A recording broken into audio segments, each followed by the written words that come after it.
The UFC Picks podcast is brought to you by the UFC Picks app, a new free-to-play pick'em app that gives you the chance to win £5,000 in a cash giveaway. Check out the Picks app in the App Store and get your picks in now. Hello, everybody, and welcome to the UFC Picks Show. We'll start off by talking about this most recent weekend's card. Are we setting a time limit, or are we just rolling 20 through? Minutes. We'll go internal clock this week. I've got it on my screen. I can see it. So, well, what do you want to talk about? I mean, there were a lot of good finishes, a lot of good performances. The main event went the one of two ways it could have gone, which was, I mean, it was a lot of fun. It was still fun see. to watch. Right? It was almost inevitable that one of those things was going to happen. Yeah. But it was still fun to watch, wasn't it? I guess we'll touch on that in a little bit. But well, where do you want to start then? What's I thought we'd just pick a few fights out. I don't think we'll go through all of them, but I thought Castaneda was very, very patient in getting rid of Eddie Wine, and I think that could have gone either way. And I thought he did a really good job. He just didn't get too rattled by him. Obviously, Eddie did what he does and puts a lot of pressure on him and throws a lot of weight behind his striking. But he took his time, beautiful counter, stunned him. And then on the follow-up to the stun, pretty much landed every single one of those punches, didn't he? It was like 100% accuracy. Yeah. And put him away. Good win for him, I think. Good win. Doing some serious favours. Yeah, well, it puts him up in an interesting group now because, like, Eddie Wineland's one of those litmus tests because they know he's been around for ages. They know how good he is and how consistent he's been. But they also know he's, like, I call his style gunslinger. It's like Cub Swanson, like hands at the waist, like wide stance. It's all about head movement and power and using speed and athleticism, which obviously are the things that drop off pretty quickly as you get later in your career, especially when you're fighting at bantamweight. On the flip side, though, Julian Erosa, a guy that's been in and around the UFC for ages, he was on The Ultimate Fighter, wasn't he, as well? He had a wicked knockout against Nate Landwehr, who was trying to climb back to his feet, protesting. He wasn't happy about it, was he? He wasn't having it at all. He felt like he was still in there. Yeah, I didn't see anything coming back from him when he stood up after like 5 seconds of protesting at the referee. He still looked like he was completely out of it. I don't know what you think about this, but when people get wobbled, when people get wobbled and backed up on the fence, and they sort of use the fence to sort of settle themselves, I feel like the flying knee from the opponent has seemed to be more prevalent now. It seems to be a real go-to sort of technique. As soon as I've wobbled him and I've seen that he's using the fence to steady himself, is using that flying knee. I don't know whether you think that's... Obviously, it's not new, but it seems like it's more prevalent than it has been. It definitely is. And people are a bit more confident with it now because they're seeing how effective it's been. Yeah. You know, I mean, like you go back in the day and it was difficult to think of a clean flying knee knockout, whereas now, I mean, you've got these endless amounts. Yeah.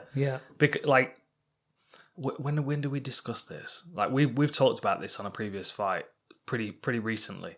Like when you've got someone backed up against a barrier, and I say a barrier because it's not always a fence. Sometimes it's a rope, sometimes it's a wall, depending on the circumstance. You know that person has got two options in most scenarios. If it's a kickboxing match, you put them against the ropes, they're going to go left or right. It's controlling outcomes, right? Controlling exits. Yeah. With someone that you know has got that third option at the forefront of their mind, which is level change. Like BJ Penn, Sean Shirk. I think I mentioned this one. I went and watched it again the other day.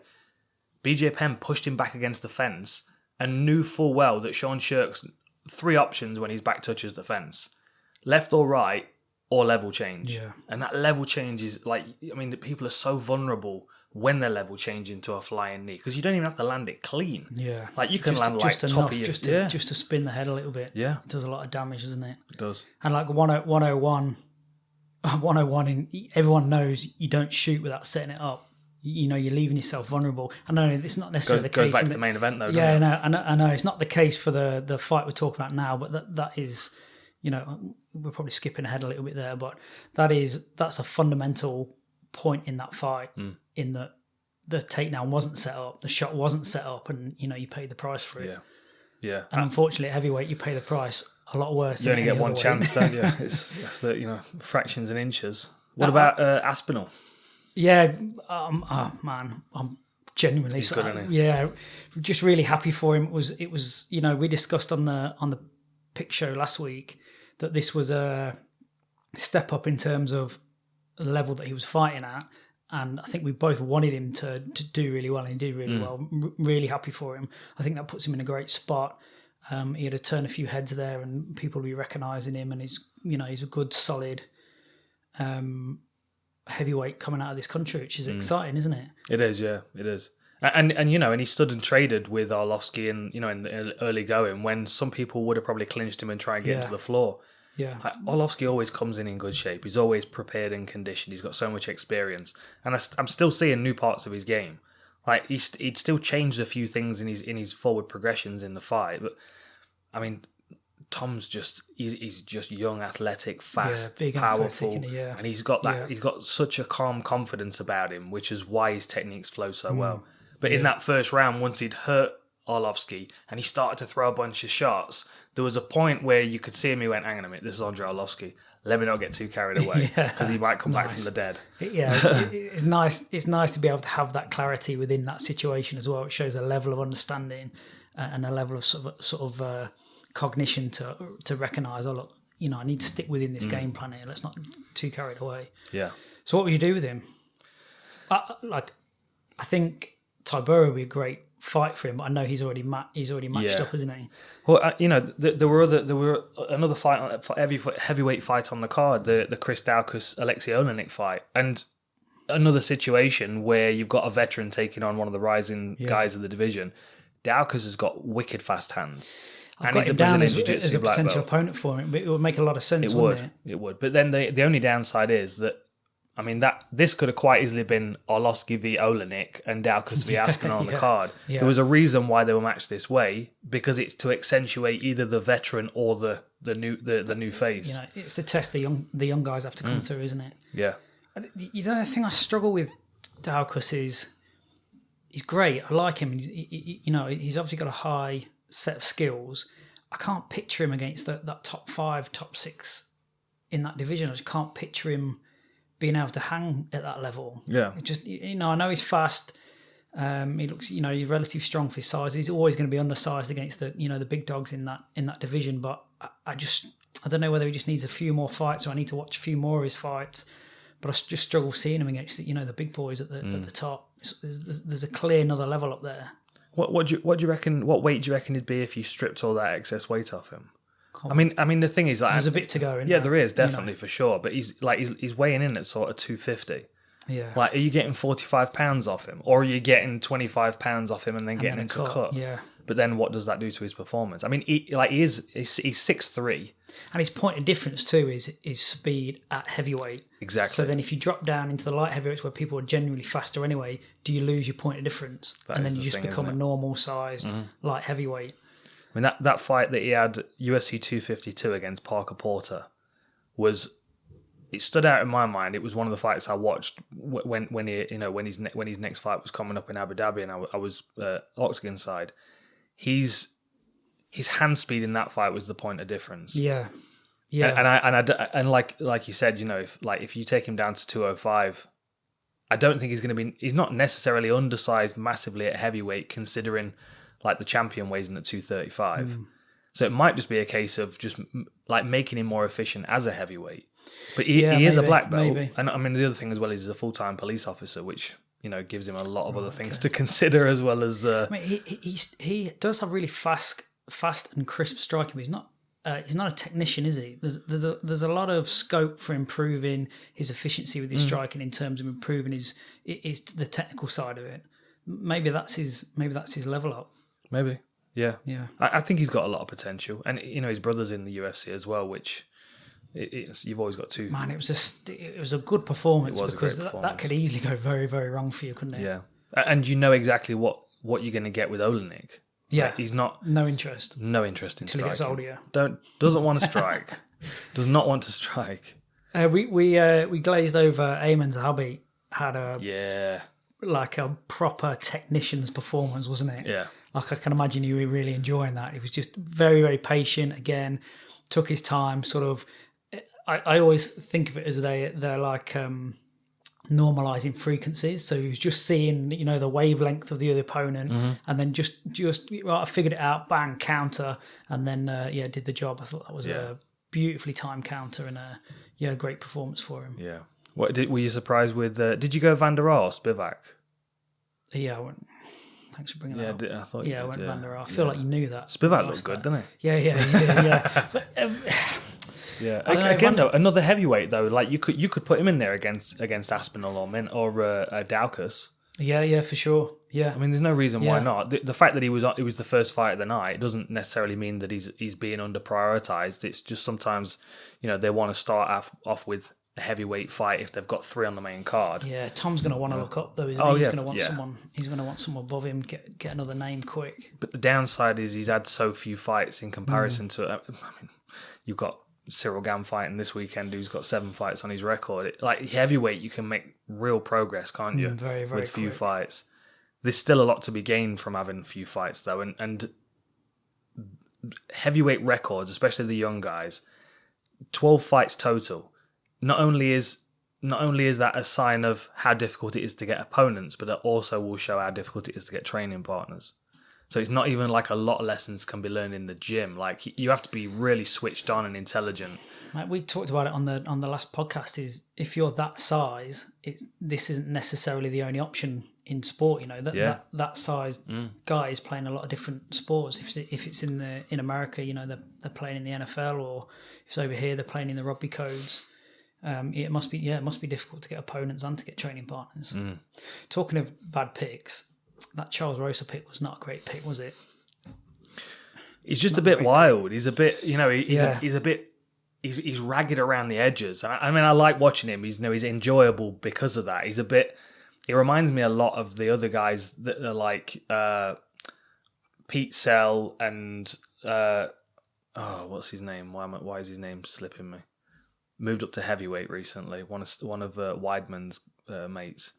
You know what I mean? There's like a few of those kind of hard-nosed, like Alaya Quinta type fighters that can fight anywhere, but there's a scrappiness to their style, which makes it fun, but a little bit vulnerable as well. Yeah.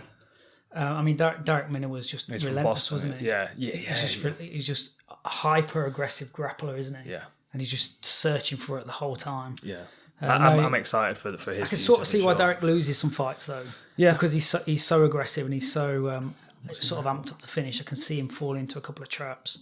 Yeah, but I would imagine he's done a lot of the learning on the job. I mean, he's had 37 fights, 26 and 11, and 22 wins by submission, but also 8 losses by submission. So he just puts himself in.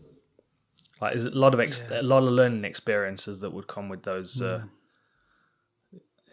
mean, he's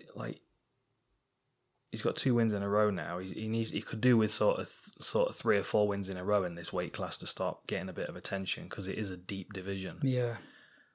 But it's a tough place to make your name in it. It is. And I'm not sure he's obviously he's a great aggressive grappler. But I'm not sure whether he's completely well rounded enough to really make a run. Yeah. He does naturally gravitate towards the grappling aspects of the sport, but. I mean, 1 knockout and 22 submission wins. That's like my record flipped. I've got 1 submission win on my record. We're seeing a lot more now fighters with 8 wins by knockout and 9 wins by submission. Yeah. Like Charles Oliveira, for example. It's becoming more. Yeah. That's the natural progression, isn't it?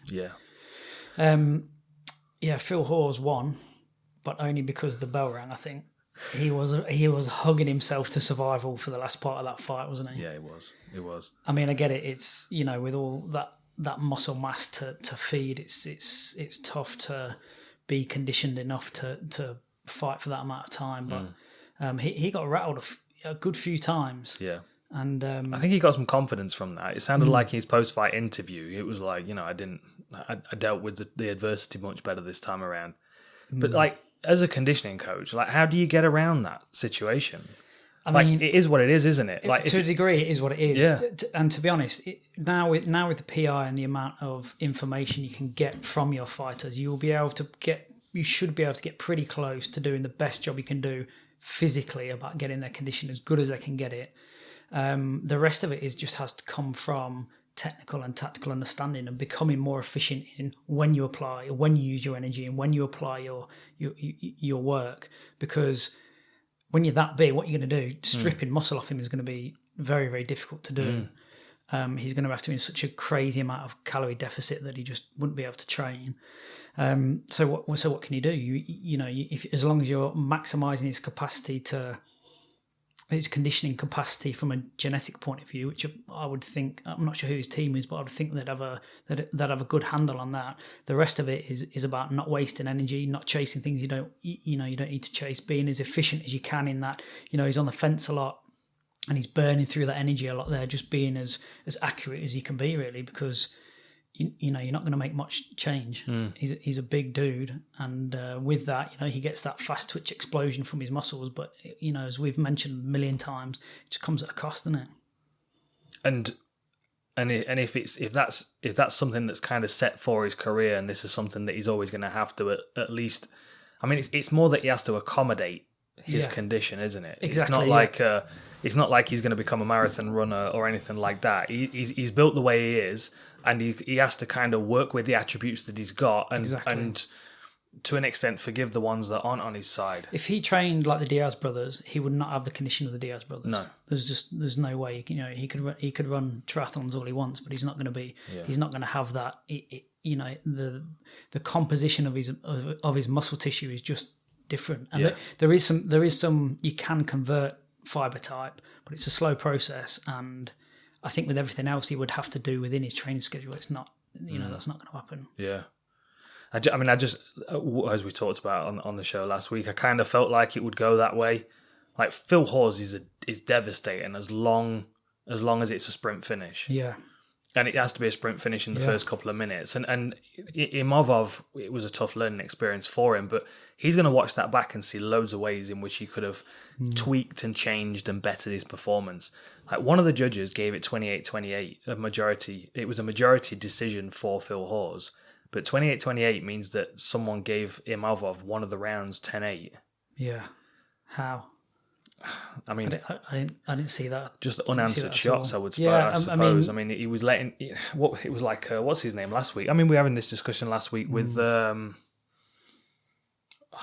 Vieira, right? Like that's the capacity of his muscles as far as condition goes. Yeah. But then I look at someone like Gane and I'm like, he's so heavily muscled, and he did 25 minutes with Stipe. He did, didn't he? But again, it's not necessarily the muscle; it's how they came about that muscle. Do you know what I mean? So if he was just a big unit of a kid and he grew up and he was training and his body grew and developed at the same time as he was training, and this wasn't gym gained muscle. This was genetic freak muscle potentially. Then hopefully as you're doing that, your oxygen kinetics and your conditioning systems grow with you, so it doesn't become a problem. When you see these guys that have clearly like developed this muscle in the gym, and gym was their thing, and they're all traps and pecs and what have you, like back in the sort of Hammer House type days when they were just like all traps and anger. You can have that's where you fall into problems, because you don't have the underpinning physiology to support those muscles. But you would think. I watched some Gane fights the other day, and I do think he is relatively efficient. He doesn't waste too much. Yeah, he doesn't waste too much energy or waste too much time. One thing I will say though about Ngannou, and if you stand next to Phil Hawes, like he's bulky like a bodybuilder. You know what I mean? Like there's a lot of muscle mass to him. Whereas if you stand next to Ngannou, he's just a big dude. He's just big everywhere. He's just So I mean, maybe that's a part of it as well. How much muscle mass you have compared to your skeletal frame. But like. It's an awkward one in MMA because for sure that it's potential 15 minutes, and as you get higher up, potential 25 minutes. So you've always got to work within that. But you can kind of freestyle as long as you're in control. Yeah. So like for example, like Jose Aldo when he was fighting at featherweight would sometimes take a round off. And it would be an option, and you could see it's like, oh, this is Aldo's round off, and you could see him kind of coast. That's high level thinking and a high level understanding of the sport to be able to think, to be able to conceptualize being able to take a round off in the UFC. Like, it's crazy to even think of that for 90% of the roster. Yeah. So it's mastery of your sport. You've mastered this, the constituents of this sport to the point where you know that you can look after yourself for a round and then put it on for the next couple of rounds or whatever. Yeah. I think it's one of the more impressive things to watch is someone that they're in. Max Holloway does it, doesn't he? Like he increments the amount of work he puts in there. He's not taking any rounds off though. But he's still manipulating the scenario. So he's layering on the amount of work he does because he has such a sound understanding of the sport. He can control that. Incredible when you actually think about it at that level. What they're doing. Yeah. Because that's it's hard enough for 80% of the roster. It's hard enough just to compete over 3 rounds, let alone be able to like start manipulating what happens within each of those rounds. So if you gave him 30 more fights experience, and he's fighting over 25 minutes, like how does that change? Do you reckon? Phil Hawes, talking about still. Because for example, like we're talking about Jose Aldo, but he would take a round off in 5 rounds, which means that you definitely need to win 3 rounds. But ideally, you can still win 4, and you can give a round, and there's no risk there, really. You can kind of be assured. Have we seen a champion of that, that has had that? Have we seen anyone that's had that problem and worked their way through and have come out the other side, and now they're well conditioned to do 25 minutes? No. The only person that springs out in my mind, and it's less about him changing his conditioning and more about him changing his approach, and that is Tyron Woodley. Because like Tyron Woodley's got that 10 punch nitrous. I'm gonna blast you through the fence. But again, he got criticism for probably one of the only strategies he could use, which was, I'm not wasting my energy. I know I've got the nitrous, but if I keep punching the nitrous, I'm going to run out, and I can't do much about it. Yeah. Even with his training history, we'd think he's not out of condition. Like, Tyron's not going to be out of condition, is he? No, absolutely not. No, and Phil Hawes is not out of condition. He's dealing with a physiological issue that's draining his energy in the first round. And efficiency and understanding is the only way forward for him, I think. Assuming he is optimizing his conditioning protocols, and they've got him in the lab and they've tested his VO2 and they've worked him at appropriate intensities and stuff. But I'd like to see him go and train with Curtis Blaydes. I reckon that'd be an interesting thing. I know they're different weight classes, but be a lot they could learn from one another. I would imagine. Go on, talk to me about the main event then. Well, just quickly, Kunitskaya was actually excellent, wasn't she? Yeah, it was just a good, solid performance. She came under a bit of adversity. She fought back out of that, and she put together a good performance on a bit of a banana skin. I thought she could have slipped up there. Yeah, I think I picked against her actually. Yeah, I think you did. Good awareness in the guard as well. Making sure that she was not vulnerable, letting Vieira kick off to the side. I think she'll get a lot of confidence from that. I think that was a really good win for her. Who missed weight? That says it was a catch weight at 138. Oh, I'm not sure. I've missed that if someone did miss weight. Yeah. The big boys. It's just a big boy problem, isn't it? It's going great until it's not going great. It's just It is really a track record though of Curtis Blaydes. It's the one thing that seems to be his kryptonite is when he's fighting a big puncher that has the patience to wait for their opportunity. Patient, and that's it. Like, Lewis is so simple and so complicated at the same time. Pretty much exactly know what's going to happen, but you can't really do much about it. He's like a trapdoor spider. He's just sat there going, well, I'm here. Yeah. Go on then. Come and get it. Come get some. And 25 minutes, you think a guy like that, I'd be like, oh, God, I've got to do 25 minutes. But like, he's in no rush, really, to push a pace. He'll wait for his opportunity to come. Just going to wait there, sit back, and let it fly. And when he lets it fly, like when he connected with that uppercut, it just, like, the world just stopped for a second, didn't it? Yeah. And then he just, Yeah. And fell back. And the thing that was frustrating about Curtis Blaydes is like if you as you watch that fight play out and the point where he level changes onto the uppercut, the first thing he does is lowers his head before he bends his knees. But previously, he'd set up a couple of takedown attempts, and it was like that is exactly what you need to do if you're going to win this fight. Hands, level change, hands, level change and go for the takedown. It was the one time he didn't do it, and man, the margin for error in heavyweights is just ridiculous, isn't it? There is none. No. Get it wrong once and it's done. Yeah, it's game over. Yeah, you haven't seen the compilation of MMA doesn't work on Derek Lewis. No, I haven't. Is it good? It's like everyone's in proper control in wrestling position. Derek just stands up. Brilliant. Like, this doesn't work on me. Yeah, I remember that when he fought Gonzaga, and I think Nelson as well. I think Roy Nelson was on his back at one point, and it's just he just looks like a granddad getting out of an armchair to me. You know what I mean? Yeah. Like the old man had to sit down to put his shoes on. Now he's got to get back up again. It's like the effort to stand up is actually not due to him being old. It's actually due to the fact that he's got 300 pounds on top of him. But it's almost like he's just let me go, shrug it off. Yeah, he's that's still though. I mean, the power is always there, and that's you put Derek Lewis in there with Stipe now. It's a similar roll of the dice to the Ngannou fight, isn't it? Yeah, I mean, I think Stipe can land without getting hit too much by him. Hit too much though. Yeah, I know, but that doesn't give you much. It still doesn't give you much bandwidth, does it? No, like you can fight somebody. You can fight somebody and not get hit too much in most weight classes. Yeah, just not this one. Not with this dude. And he's got Stipe's got a line of killers in front of him as well. Even if he beats Ngannou, he's having to deal with the same problems on their way. Yeah, it's a rough life up there. Rough, man. Rough life. So can you see Lewis as the champ? I can see it. I can see him as the champ if he gets a shot at Stipe. I don't know as I see him beating. I still think Ngannou would better him. Yeah, I still think Gane would better him, but I think Derek Lewis could. I mean, the thing is, that's the thing with Stipe.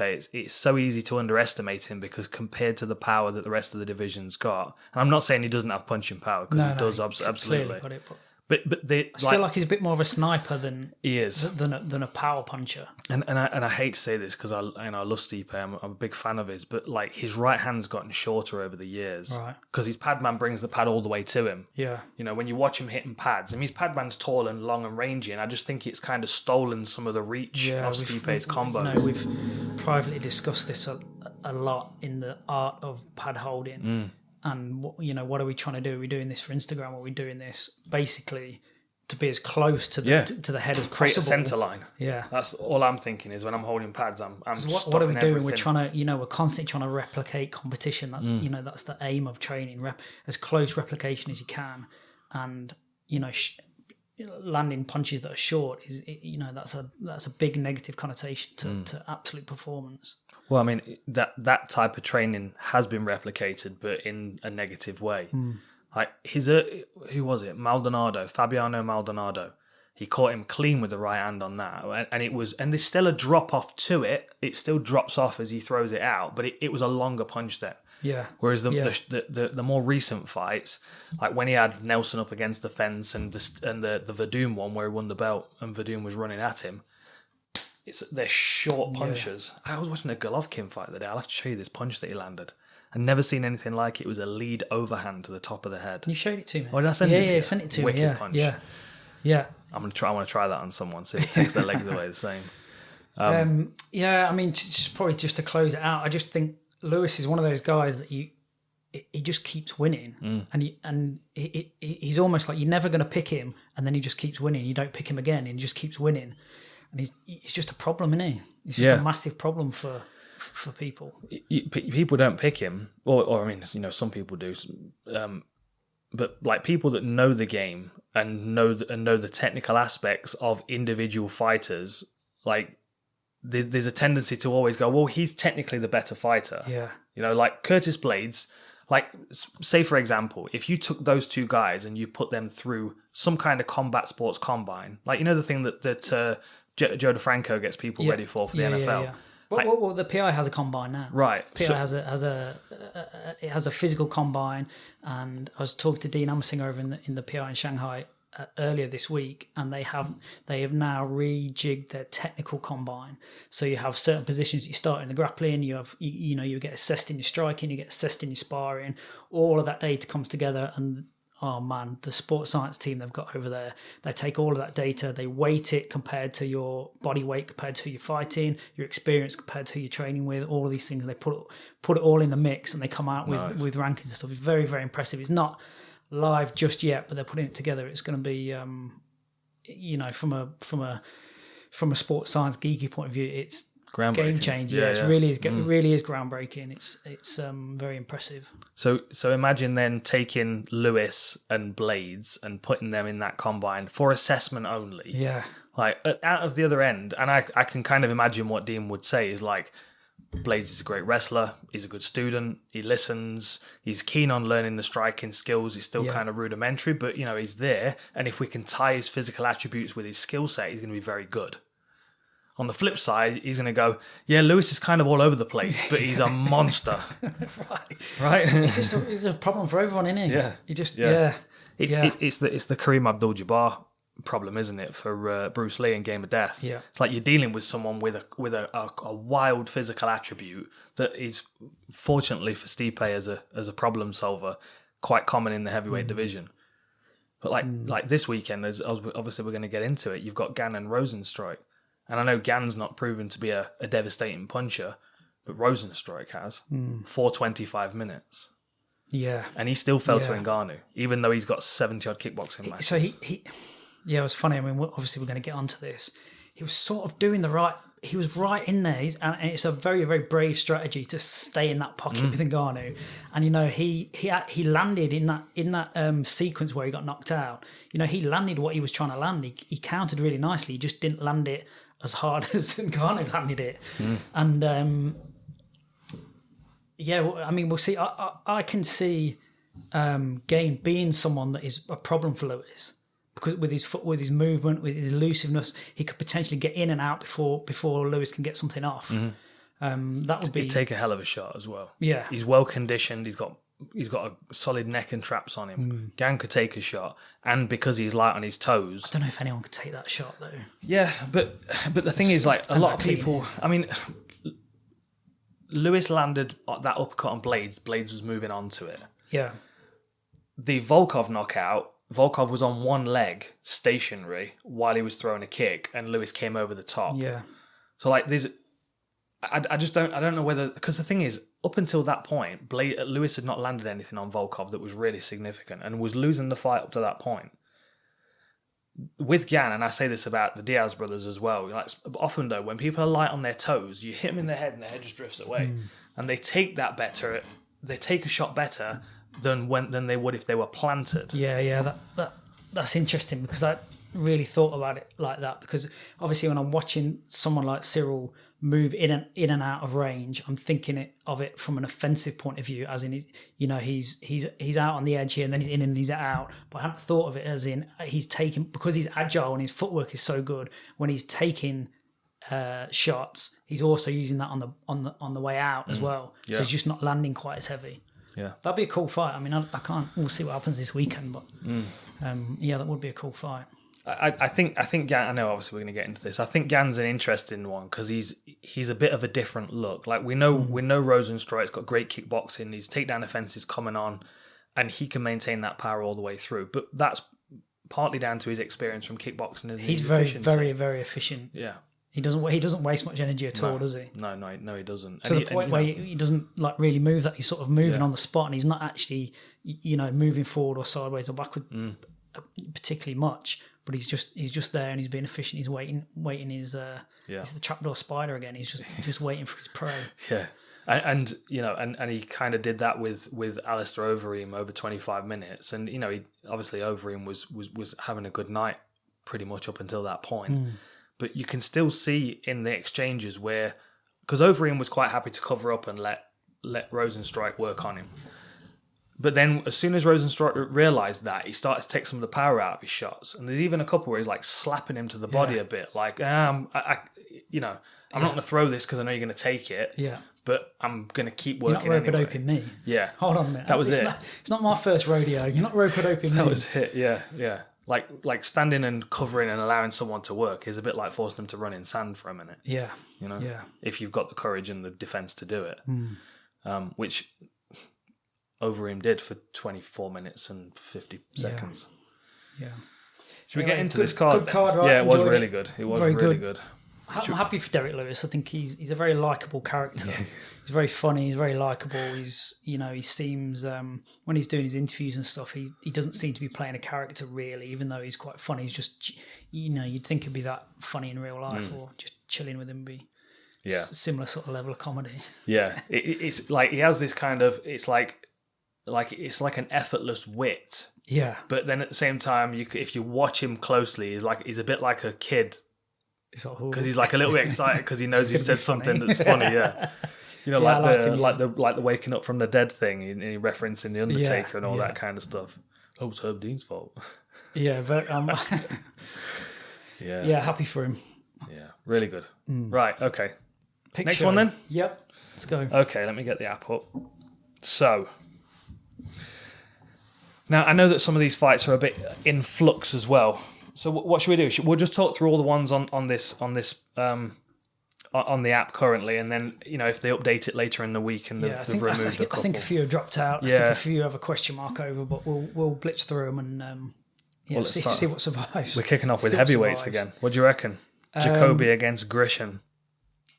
I enjoy watching both of these guys. Yeah, I hadn't seen too much of Grisham, and then obviously I did a fair bit of research for this, and he's enjoyable to watch, isn't he? He's highly skilled.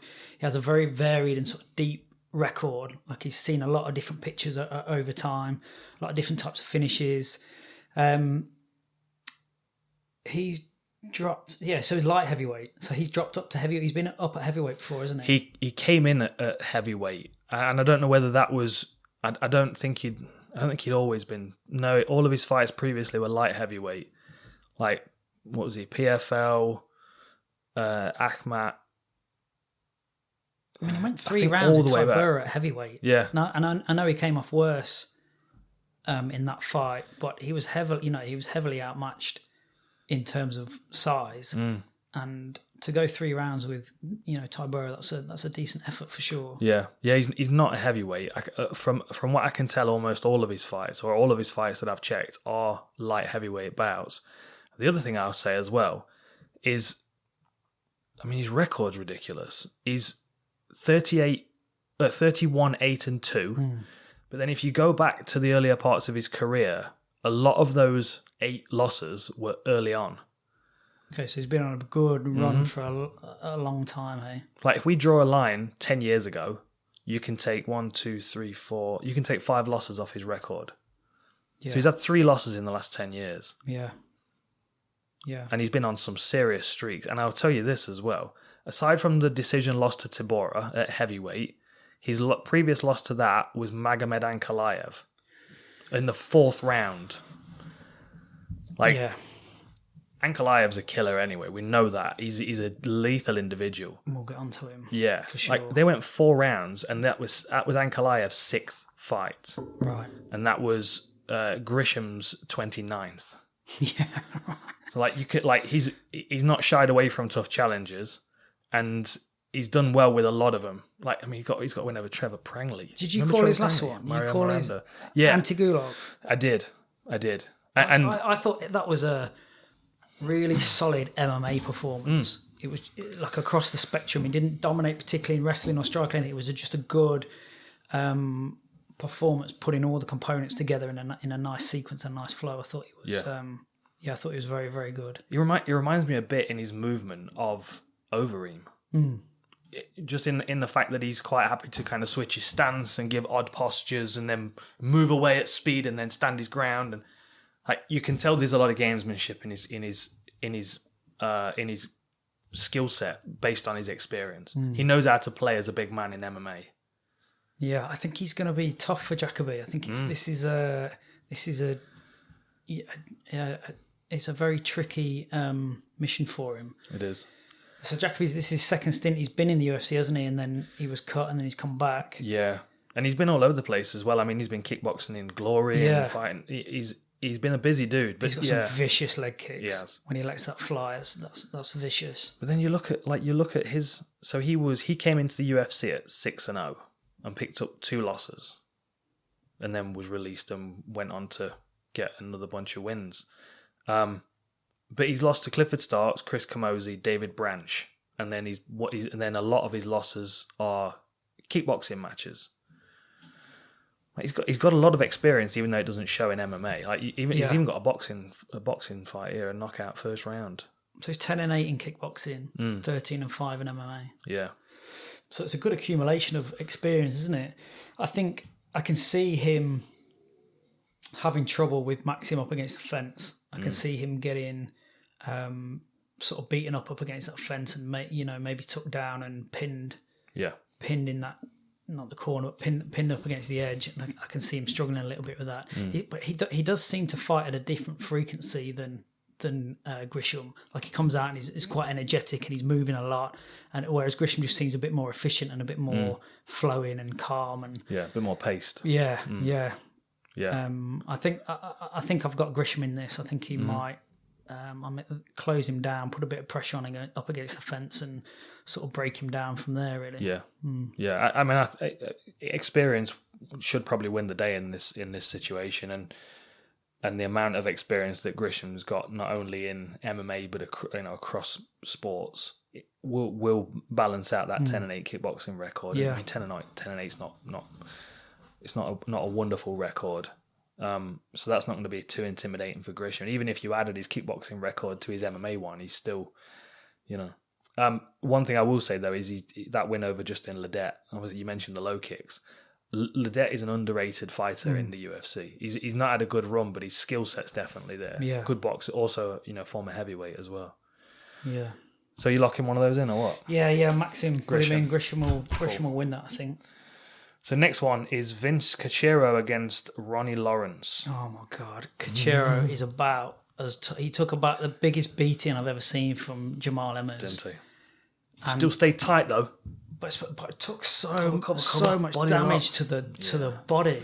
But took it. I just took it. It's just I don't know what it is about Hawaii, man. They're just nails. Tough, man. It's all that surfing. It's got that core strength, isn't it? You know what I mean? It's the. I mean, he really did take it. He really did take a beating. Yeah. Super tough. He's pretty short for that weight class, isn't he? Or certainly against Jamal. But yeah. He's got some good skills. He's 5'6". Yeah. He's not. But then that might help him out in this scenario, given the fact that Ronnie Lawrence is probably going to want to take him down. And he's got some good wrestling, Lawrence. Isn't he? Really saw nice. Him on the Contender Series. Lovely transitions from body locks and very good at, as soon as the fight hits the floor, move into more advantageous positions instead of stopping and try and solidify. Very high output. Yeah. His output looked exceptional. Yeah. Similar kind of experience, 7-3, 6-1. I mean, although Cachero came off worse against Emmers, he did land a little bit in return. He wasn't just a punch bag. He got off some nice counters and he did some nice work. I think, yeah. And if you can stuff the takedowns of Lawrence and force him into one edge of his game, like he's relentless, so Lawrence, isn't he, with his takedowns? Well, he is. But again, like that short stature and that tight guard might make it quite uncomfortable for Lawrence to find his way in, because he likes a body lock, and it's difficult to get a body lock on a short guy that never moves his elbows from his ribs. He's tight, and he's got that kind of hard nosed. I'm gonna walk my way into your range and then start to punch. And he's not going to stop. No, he's not going to be outworked. Or bantamweights, He could have found so many different ways to exit that Emmers fight if he wanted to, if he'd had enough, and he didn't choose any of them. I think I might, on that I might lock him in. Yeah? Yeah, Cachero, let's see how he goes. Oh, okay. Hope he gets a good win there. Yeah. Well, I reckon that's a that might, I don't know if that's actually on the card or not. Which one? We'll have to see. Cachero and Lawrence. I think it is. Is it? Yeah, I've still got it on this one here. This next one I'm not sure is though, which is unfortunate because you've rather enjoyed Barcelos, haven't you? Yeah, this is horrific. I mean, if this is off, this is off. But it's a horrible debut for Hoja. Yeah. Is it his debut? No, I think he's had one. But I think he's had two before. I think he's Let me have a look. Let me have a quick look. He's a I've horrible certainly not matchup called for any him of his anyway. fights. I know that. He hasn't fought since 2019. He lost to Castaneda while he was in the Combate Americas. Okay, so that's kind of set his level a little bit. We know where he's at with that. And Barcelos he's a machine. I watched. This is not even showing up on this card now. All right, so it's definitely off. I think so. Yeah. Oh, well. I think If I was going to pick someone, I would definitely be picking Barcelos. Barcelos. He had a great scrap with Nurmagomedov Saeed. Yeah. Yeah, he did. It was one of those fights where you realise you haven't took a breath in about a minute, and you're only watching it, and you're just waiting for something to happen. Yeah. And it was razor thin up until I think Saeed threw something spinning, and he just mistimed it a little bit, and Barcelos just wrapped him up and probably changed the fight there. Yeah, this one doesn't look like it's on the card. But you go with Barcelos if you. We'll go with Barcelos, even though it's a wasted pick. This is a fun one to watch. This is like a guy beating himself up in the mirror. Yeah. You know what I mean? They're Yeah, kind of yeah. a similar Carbon height, copies, similar isn't it? weight. I mean, like 9-1, 9-2. You got one who's 100% knockout, one who's 100% decision. I'd be amazed if this goes to 3 rounds, wouldn't you? Oh, don't say that. It might be a real slow one. Yeah, we mate, might have you a never know. blistering first round, and then they That's it. lean on each other up against the fence for 2 more. I mean, What are the stats saying on this one? Let me have a look. it'll be interesting. So Menifeld, last time out, got knocked out by OSP, right? Yeah, So which was a big step up for him. yeah, You know, but it was always worth- sort of fascinating to see how guys combat that next fight after a. He's on after 2 losses. I think he lost a decision as well before that. Yeah, didn't he? Devin Clark, I think. That was it. So he's coming off. I mean, he was 9-0 before those 2 fights. Yeah, but So where's his confidence It was at? more coming off the knockout after being knocked out by OSP doesn't mess around. No. It's an interesting mental game from when they get back in after losing by knockout. It's different to losing by a decision or even a TKO. So it'll be interesting to see where he goes with that, whether he's got the fortitude to come back from that. But yeah, it's a tough one to pick in it. They're just 2 big dudes, a lot of power. Kind of goes back to the conversation we were having earlier in the show about like management of energy. Yeah. Like both of these guys have clearly got a lot of strength and power, but at what point does that start to cost them in 15-minute fights? Yeah. I mean, we've got, what's his name? William Knight came off that win over Kmore, didn't he? That was a unanimous decision. So he can grind it out over 3. I mean, interestingly, so Menifield's coming off 2 losses and Knight's coming off 2 wins and 2 wins in the UFC if you include the Contender Series win. So there's a bit of a mental edge there for Knight for sure, because not only is he coming off 2 wins and Menifeld coming off 2 losses, but it's 2 losses and his last one being a knockout. Yeah. So he's in a fragile state potentially. But then if I was in Menifield's corner, I'd say to him, what do you think would happen to William Knight if he fought OSP? Yeah. Probably the same Wouldn't thing, be if too not quicker, dissimilar, right? Yeah, exactly. Yeah. So there's ways of building that confidence, even in the circumstance that he's in. But I just think that this might be a lot of like clinch work and holding up against the fence from Menifeld, trying to slow William Knight down, who's trying to break free and land some shots. I think that very, very likely to happen, but I think Knight might be able to create some distance, separate, and get some hands off. You reckon? Yeah, and I think, Well, add another decision to his thing, or because he won that Contender Series fight against Cody with elbows and ground and pound. I'm not sure as Knight. I mean, I might be wrong. I just don't see Knight being able to ground Menifeld and control him unless Menifield's dead tired. Yeah. Let's go with Knight. Let's see how he goes. See if he can make it 3 in a row. Yeah. And it's close though. It's tough, innit? It's tough pick those 2. Look at it. I mean, this is veteran v contender again. Like we're having a lot of these. 19-1 against 19 and 10 versus 9-1. Yeah, I mean we've talked about sort of as the matchmakers, they have these archetypes of fights, and this is one of those, isn't it? Like been around, fought everyone. Alexis Davis is super experienced, super wily. She's got a nice She's got a nice skill set, but she is on a bit of a skid. Yeah.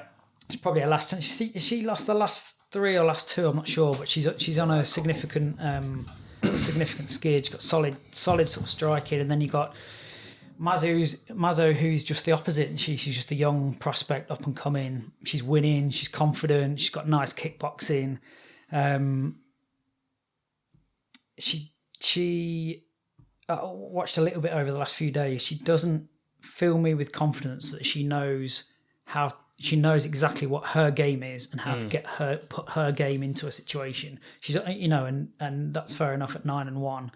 I think that is her progression is working out exactly what her game is and then matching it to the opponent that she's got in front of her. Whereas I think Alexis is, she's so experienced. She pretty much knows what she's going to bring to this and what game plan she's going to put in place. I think this is more of a challenge for Alexis Davis to solve than it is for Sabina in a lot of ways. Even though Alexis has got the experience and the skills, she's what is she, a Brazilian Jiu-Jitsu black belt? Jiu-Jitsu, traditional Jiu-Jitsu and Brazilian Jiu-Jitsu black belt. Plus she's probably going to have a reach and height disadvantage, isn't she? Yeah, 1 inch in height, 2 inches in reach. She's not massive, but Mazo looks tall, doesn't she? She looks rangy. She looks like she'd be long able arms, to... long legs. Yeah. My thought for Alexis Davis is that she's going to struggle to find a way in against Mazo as long as Mazo don't find herself backed up against a fence where Davis can get in and clinch her and start to drag her to the floor. Yeah. This might be exactly the test that she needs to really show where her ground game's at against higher level fighters. Like she got she got a submission in her last fight, didn't she? That's how I choke against I Kish. Saw this playing out. Is Davis closing her off, putting her up against the fence, and sort of beating her up against the fence. Yeah, that was her first submission win. That last one against Kish. Yeah. And she was winning the striking elements of that fight as well. I think it might. They might end up on the floor. A submission won't come nearly as easy against Alexis Davis unless she's hurt, though. Yeah, she's too experienced for that, isn't she? Yeah. Yeah. I feel like Alexis Davis. She's quite wily as well. She's. I don't feel like I'm overusing the word efficient this episode, but she's experienced enough not to waste any energy. And that's what it might come down to, whether or not she can close her off, get her up against the fence, take some space away from her, and tie her up and beat her up. So we'll go with Alexis Davis. Yeah, really. I thought, given the fact that she's 36, and that she's nearly 30 fights into her career, she's been stopped 3 times with strikes. Recently.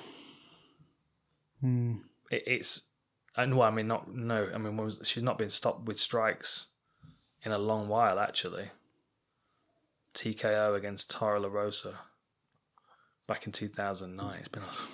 She's been fighting a long time. This is just the test, and it's the test for Mazo. If she comes through this, she'll cement herself as an up and coming prospect. Ronda, of course. Ronda stopped her. That's the last person to stop Alexis Davis with strikes. Yeah. Ronda knocked her out in 16 seconds. That's a whole different era. But then, the last few fighters that she's lost to, Chikagian, former contender, Maya, former contender, and Viviane Araujo she's top 10 now. Yeah, she's well on her way as well. Just come off that win over Modafferi. They're not gimme fights, are they? They're obviously tough losses, but they're tough opponents. Yeah, that's 45 minutes of losing though. Yeah, in her, since 2017. That's a big psychological weight to be taken back in there, isn't it? And then you've got a young fighter with 1 loss on her record. And coming off a rear naked you're choke so confident when you're young anyway. Yeah. Layer on top the fact that you can't remember the last time you lost. Yeah, it was a decision in her debut against Marina Moroz, who's another top contender. What's Moroz at the moment? She ranked. I'm not sure what her ranking is. But again, another well-rounded striker with good jiu-jitsu and wrestling as well. You're doing a good job of swaying me. I can just see my memory when I think of Alexis Davis is a bloodied face, and my memory when watching Sabina Mazo is that she's got a wicked jab and good high kicks. And there's a lot of circumstances. You're going to switch here, aren't you? Yeah, you're doing a really good job. There's a lot of circumstances. You're doing a in really which good Mazo job. Can pap. Yeah. I'll leave it with you, though. I mean, it's... I don't know if I can You're the one that's gone on I can record. bring myself to swap. This is big, Well, at least it's on record while I told It's you. a big change. All right. Every time I look at that camera, I'm like, that's really crooked, isn't it? Oh, yeah, maybe it is. Maybe you're right. They fix it. Amy will fix it. She's good at that kind of stuff. Okay. Who we got? Randy Brown against Alex Oliveira. Now, this Tapology's telling me this one's not on, is it not on as well? And I'm disappointed if this one's off. I don't think this is on. I think Brown's withdrawn, hasn't he? Just humour me, though. Who would you go with if you were going to pick it? Hold on, mate. Where are my notes gone? Oliveira. Yeah. Yeah. Can you imagine writing a game plan for Oliveira? You'd be like, right, he's not going to do that. No, he's not going to do that. He's not going to do any of that. He's that because he's very athletic. He is very athletic, but I wouldn't class him as an athlete. Like he's not your classical athlete archetype, but he's a fighter athlete, isn't he? Yeah. He's got some good physical characteristics. He's very springy. He moves very well, but he likes fighting. He just really likes fighting. I can just imagine like the coaching group sitting down and putting a game plan together and reviewing the camp at the end of it. And just like, well, you didn't do any of that. Yeah. You won, but you didn't do any of that. That's it. Just sticks it in the belt on his cowboy hat and carries on. He reminds me of the kid that always gets picked for the team sport, even though he's not actually that good at the sport. Right. You know? Yeah. Like I remember when I was at school, we were picking football teams. There was always a kid who wasn't any good at football, but he was quick and he committed to stuff. Like if you had the ball and you were 10 meters ahead of him, he was going to catch you and take you off your legs. You're like, yeah, well, he's a bit mental, but he's that's that quality that you don't always get in the super talented guys. And if you could, that's when you get your rock stars. Yeah. If you can get that never die attitude and I'll work for the team and put that in the super X factor talented guys, then you get your superstars. My whole game plan for him would be to get him into mount position because he used to be a bull rider, didn't he? Imagine what his mount's like. Gotcha. I would never want to coach him, but I do like the way he goes about his business. You won't want to coach him out of frustration. Yeah, because there would be no point. I just think there's any point in coaching him. You're just going to do what he wants to do anyway. So you go for Oliveira even though you won't want to coach him. Yeah. No, I appreciate. He seems to know who he is and he knows what he likes doing, and that's what he goes at and that's what he does. He's that guy, isn't he? Yeah. He's the guy that does the dance. I think he's probably got the tools to win that fight. Yeah. Now we're getting to rankings here, aren't we? Alexander Hernandez, ranked number 15 at lightweight against Thiago Moises. Sorry. Yeah, I kind of like both of them. Yeah, I do. Similar records. I think Hernandez is 12-3. Yeah, there you go. 12-3, 14-4. Hernandez reminds me so much of Jake Matthews. Yeah. What? Australia, Jake Matthews, like fit, like body looks the same. Yeah, a little bit, but it's a kind of similar mentality. Like quite happy to come and have a fight. Like I mean, you remember all that trash talking that he gave Cowboy when they were going into it. He's another guy who's kind of young in his career, but kind of knows who he is. Like he knows who he is. He knows what he's capable of. He knows what he's trying to achieve. He flew out at Dariush with like a flying teep, didn't he? Yeah. Just running across. I think Dariush might have even reached out to bump gloves, and he's like, no, flying teep at him. He's very aggressive, isn't he? He basically out-aggressed Dariush in that fight. He just came at it and just like, right, bit down and we're having a fight. And that is kind of Dariush, isn't it? He kind of like he has kind of got a. I mean, let's just slow this down. Let's jiu-jitsu pace this a little bit. Yeah. His one loss outside of the UFC was a split decision to Jamal Emmers. Right. So he's been fighting decent competition. Yeah, he has. And Moises is calmer, a bit more methodical. Imagine making your debut against Dariush, though. Cheers. Is that? But Dariush and then Alban Mercier, and then he got put in against Cerrone. Yeah, and I actually thought that he might have done enough trash talking to get inside Cerrone's head in that one. I think his game plan was right to try and rile him because Cowboy doesn't like when when people aren't friends with him. Yeah, he likes to feel like he's getting in there for I a don't like it when sparring people are match. not friends with Cowboy. Until it's time for us not to be friends with him, maybe. Oh, I'd ruin his day. I'm all don't worry, I'll pick a team when that happens. Love that fight. Yeah, right, okay, that's good to know. But he's I like who Cowboy is. I think he's obviously got some performance anxiety issues that he's clearly been working on in and out of camp. But you look at who the UFC had been putting in there against. You picked up 2 wins. You came in against Dariush. Then you got Urban Mercier, who at one point people thought he was going to be, a bit of a superstar. Then he got the Cowboy thing that didn't work out. But then they put him back in there against Trinaldo, and he won a decision. Yeah. And you look at his he was 10-2 then, and Trinaldo was 23-6. He's fighting guys that are up. Then he fought Dober next, who's got double the fights that he's had. But then Gritsmacher, beautiful hook. Yeah, it's pretty close, isn't it? Yeah. I think Hernandez might out-enthuse him. It's all about his sub-defense in this one. Right. If you go back to Moises' fight against Michael Johnson, he was uncomfortable up against the fence in the first round. Clearly, I don't mind striking, but I don't like this pressure.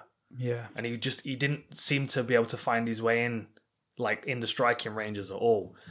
Came out in the second round though, and had shot a single leg on Johnson before the clock had come up on the screen. Right. And went running for a single leg, tried to finish it. As soon as he realised he wasn't going to get it, dropped back straight into a leg lock. And the sequence of him putting his hook over to pin the hip. Yeah. You can tell he knows exactly where he's going and what he's doing. His ground game's very slick. That's what Hernandez has got to watch out for in this scenario. It's that Moises jumps on him, drags him down, clamps anything onto him. It could be all kinds of stuff. Yeah, that could be a nasty matchup because Hernandez is going to come forward. He's going to put that pressure on, and if he just oversteps that zone slightly and gets wrapped up, he's going to be in a bit of trouble, isn't he? Yeah, but then Hernandez could learn from that Michael Johnson fight because there was a moment as soon as Moises sat back for the ankle lock, there was a moment where Johnson could have gone, my main priority is escaping this submission. And it wasn't. He kept trying to strike him, which gave Moises the time to lock in that ankle lock. I'm just having a look how many. His Tapology page, the picture on his Tapology page is wearing a gi, so he's going to be. Bobby Green's a difficult guy to deal with, especially over 3 rounds. He lost a decision to Wagner Hosha in a grappling match. Yeah, Green's consistently difficult to deal with, isn't he? He hasn't got an amazing run, but he is consistently difficult to deal with. Yeah. See, not many flamboyant submissions before he came to the UFC though. Triangle choke, rear naked choke, armbar, guillotine. Maybe he's just going through the catalogue and picking one of each. Just showing some I'll take one of variety. everyone. Yeah. Yeah. Maybe we'll get a Sulev stretch out of this one, or a twister or something. I think Hernandez can control this and he can get the win. Yeah, I think so. Yeah, Hernandez. See, Hernandez. He's just got to keep putting that wall up against any kind of clinch work and grappling. Yeah. But that's the thing you get trapped in, right? Is he has to put that forward pressure, but not too far. Forward pressure, but not too far. You got to manage that distance, very, very accurately, haven't you? Mm-hmm. Yeah, it's kind of the rule when you're in someone's guard. You're either all the way in or all the way out. Yeah. If you're all the way in, you know what you're dealing with, and you've got to manage not getting tied up in something. Yeah. But if you're either you're not kind of lingering in the centre line where you can more jump cut on and dry when you're talking about guard. It's yeah. It's just clear. There's clear boundaries and clear lines in there because obviously striking is more fluid. The boundaries and the distance is changing so regularly. That's why it's so much more difficult to manage, isn't it? It is. But it would be better still for him to pressure Hernandez and make him uncomfortable for takedowns. Yeah. I go back to that Michael Johnson thing again, and I'm sure Johnson would watch that back and go, that's the point I could have turned and sprinted. Kick him up the ass and run around the octagon, get away from that ankle lock. Yeah. And he'd have been back in the striking range, and then Moises, as his confidence has taken a hit, and he's not going to be nearly as confident in trying to initiate again. If I'm Hernandez, I'm going, right, game plan, your first round is you've got to stuff 3 takedowns. But not, you've got to wait for him to try and take you down. You've got to force him to try and take you down. but your priority is pressure to stuff his takedowns. Yeah, right. Break his mind. Yeah. And then start beating him up at a distance. Take his offensive options away from him, make him stop believing in what he's good at. Yeah. And then you've got, if you get him backed up against the fence and you slap him left and right, the next option when you pressure him is level change, and then you've got that beautiful Rosa flying knee that we keep seeing. Yeah. Pressuring people into headbutting knees is my new favourite thing. I like it. So which way are you going? You went with... we're going to go with Hernandez. Yeah. Okay, right, we're on the main card. Are we missing a fight on this main card? Yeah, well, is Renault and Chasson being dropped again?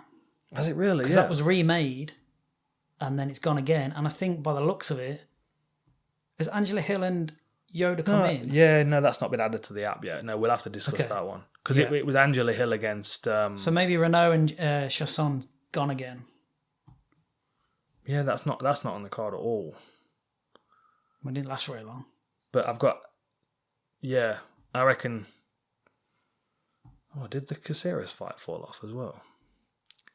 So I've got Caceres Croom on this one. I hope that one's not fallen off, because that one's going to be electric. Yeah, it is, isn't it? Yeah. I've got that one on the Wikipedia page currently. I've got that open in the main card. So let's talk about that one. It's not on the app right now, but just we'll have a quick chat because we both like Kevin Croom. He's a bit of a maniac, isn't he? He's a maniac. And then you've got Bruce Leroy on the other side who doesn't exactly know what he's doing most of the time. I use him as an example sometimes, Right. Remember when, we had a young fighter, I won't mention his name, but he was a fighter. You know what I'm saying by that? Yeah, he loved to sure. fight. Yeah. I'd say his name and you get the whole picture of what I'm trying to say. But he would see opportunities that he couldn't help himself but jump on. Yeah. And oftentimes he'd jump on a back and end up on bottom position. Yeah, right. And he'd do it 3 times in a sparring session. I'm like, you're Alex Caceres in yourself here. Okay. Like you're jumping on opportunities right. that you've not breathe. secured. Just breathe for a second. Exactly. Assess. Take a moment. moment. And then act. Yeah. Yeah. I mean, I like Kevin Croom. He's one of James Krause's guys, I think, as well, isn't he? Is he? I think he came into the UFC on short notice and won by guillotine pretty quick. That's another sort of thread I've started looking out for is where they're coming from. Yeah, who's these who's Krause got coming in next? Like Croom's not been in the UFC long, but he's been around a long time. Yeah, yeah. He just hasn't been in in the big show for a while. And his first fight he gets popped for weed straight after. That was it. Yeah, it was standing guillotine at 31 seconds over Roosevelt Roberts, and then he failed his drug test, didn't he? Yeah, which ironically now. I wonder if they took, because he got a performance bonus. I wonder if they took that off him. Probably spent it all on weed by that point. Probably made a bonfire in his back garden. Never done that. Nah, it seems like a waste. That's how the Mongols and the Scythians used to consume. And there are tombs where it's been discovered that they left it burning in their tomb when they sealed it. Good way to go, right? If you're gonna go, good way to go. Yep. Caceres, he's just a little bit of an anomaly, isn't he? He's highly skilled. Clearly, he's a highly skilled fighter. Like he can put some stuff together, but every time he steps up to that higher echelon in the division, he can't quite hang, can he? And it's just he's just in team sports, he'd be a club man. He's not going to represent your country, but he's a damn good, solid club player. Yeah. Because he'll score sometimes when you need him to and you didn't expect him to. But if you need to rely on him to score once a game, that's not going to happen. Yeah. Yeah. His game is a bit like, have you seen Smoking Aces? No, I don't think so. You've got to watch it. It's Jeremy Piven. Is one of the main guys. Yeah. And he's a magician. There's this bit where he gets a deck of cards and he just fires them all into the air and he grabs a card. Yeah. Like, that's Alex Caceres' game. Like, there's no table for the cards. There's no structure. There's no game necessarily. You don't know the rules you're playing under. But every now and again he's right. Throw them into the air and just grab one out of there and see what happens. But I mean, they're both their records are kind of synonymous with that: 21-12 and 17-12. At that point, you're kind of not as bothered about losing, are you? I remember hitting double figures in my lost, and I was like, "Do I care about losing anymore?" Just having fun I do. now. I still, yeah. I mean, like Caceres last time out, I think it was Austin Springer. Yeah. I mean, Austin wasn't great if we're honest. It wasn't. That should have been a win. That should have been a comfortable win, and obviously, it was a bit awkward. Yeah, I think Croom will come through this. Yeah, I think. Yeah, but then again, it depends if he throws up and he picks the right card when he throws the cards up, doesn't it? Because that could quite easily happen. I think if you're playing the odds as such, then Croom's probably the safer bet. But with Caceres' random excellence, that could just pop out at any time, couldn't it? Yeah, it's kind of like he's got a vast skill set, loads of different pieces, and nothing to glue it together. And I think that even like if you look at Caceres and Croom as individuals that are very similar, you put one of the fighters with someone like Kraus and someone to be left on their own devices. At least Kraus is going to shuffle that deck into a more logical order and go start with these cards first, and then if they work, then we'll start with these cards. Yeah, like we've not seen much of him because of that guillotine against Roosevelt Roberts, but he's got decision wins on his record. So it's not like he's it's not like he's reckless and he's just getting beat over the distance. He's got several wins by decision on his record. It feels sort of weird to say this because Alex has been around for so long, but for his recent fights, Croom's almost sort of a little bit of a step back up for him, I think. But technically, yeah. But I mean, Alex he's seen all the pictures you could show him, hasn't he? He's not like you're not going to surprise him. No. Which way are you going? Yeah. I think I'll lock Croom in. Yeah. Good addition, and now we're looking for it. He's coming out of a good camp that have a history of just getting it right when you're supposed to get it right. And he has a fantastic wardrobe. If you don't follow him on Instagram, go and follow him on Instagram. He's an interesting dude. So this needs updating as well with the Angela Hill Ashley Yoder fight, if that's still on. I know that. And obviously that is shifted. We really need you would think it would be the UFC website, but we really need like a go-to place that this is constantly updated. Every hour gets updated. Yeah, right. Yeah. So Angela Hill's really impressed me over recent months with her elevated elbow game and I think she's had a couple of really frustrating fights recently with Waterson and Gadea, who, 2 split decision fights. 2 people that are perennial contenders in this division. And Angela's it's like you've got the elite in this division, then you've got the contenders that are always going to be there, the Gadeas and the Watersons, and then you've got Angela Hill, who's got the potential to crack that, but seems to somehow hit a ceiling every time. She's got to find a rhythm, hasn't she? She was in the UFC and then she went back to Invicta, didn't she, and picked up the belt. Yeah. She lost to Tisha Torres and Rosa again. 2 other fighters lost to Esparza, lost to Tisha Torres, lost to Rose Namajunas, lost to Andrade, lost to Ansarov, Casey, Marcos. I mean, it's Yan similar to what we just basically said. listed in the top 8. Yeah, she's like a good, solid club fighter, isn't she? And she just really struggles when she goes to that top part. Yeah. I feel like she's better though. She's definitely better than her record shows. Yeah, but I also feel like one of the things I like doing is go watching early fights of someone and then seeing how much they've improved recently. And I feel like she's better. Whatever she's doing in training, she's it's a good solid training program that's developing her skills. And the reality is the people that she fights, they're tough fights, and you're going to pick some losses up. She had a good win against Cyphers. Yeah, Cyphers. Yeah, Cyphers. Yeah, and the one before that as well with Carnelosi. That was one of those elbow finishes where she caught her clean with a smashing elbow and cut her. Cyphers will probably hate this, but she's become like a bit of a measuring stick almost. Listen, she's not top, but if you can get past her, you're on the right route. Yeah, and I'd imagine you would hate that as a fighter being labelled as that, but. It seems that she always crops up in people's records. When you go through people's records, you're like, okay, if you got to win over that, you normally you do pretty good. But if you can't get through, it's Hannah, right? Is it Hannah? Hannah Cyphers, Hannah, yeah. If you can't get through Hannah, you're in, you got some work to do. The lower bracket, yeah. So these 2 fought before, right? And I definitely feel like Angela has made more progress than Yoder. Yeah, I mean it's 3.5 years since they fought last. Yeah, I agree. I think she's fought 11 times since then.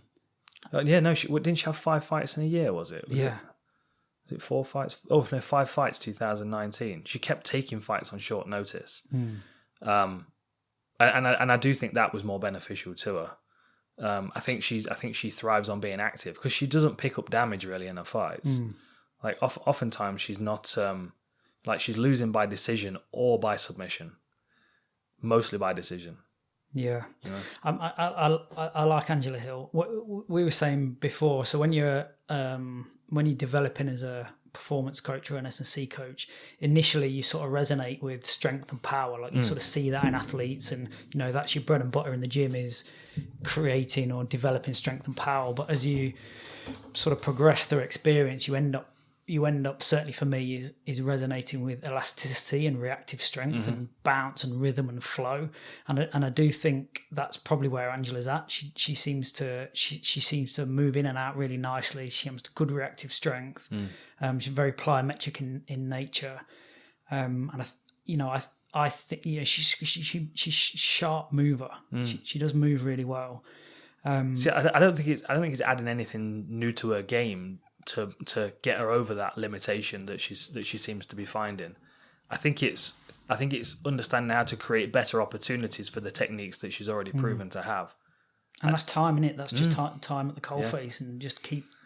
Well, I mean that's one way of getting it. The other way of getting it is to have someone draw your map and help you walk down that path. But those kind of people are few and far between, especially at this level. If a fighter like Angela Hill walks into the gym, most coaches are going to try and give her new things to work with instead of going, okay, well, this is what you've got. This is what you're very good at. You've got good footwork and a good pace, and you can put people in position with your jab and your low kicks. Your elbows are the thing that sets you aside. Yeah. Oh, what happened there? Is that me? You kick the plug. And then so on the other side, so I don't know where Yoder's... Oh, it's here. Oh, there you go. Oh, I missed the view more thing. Okay, so you're locked in. Croom looks like he's just been told a joke that you don't want to share with you.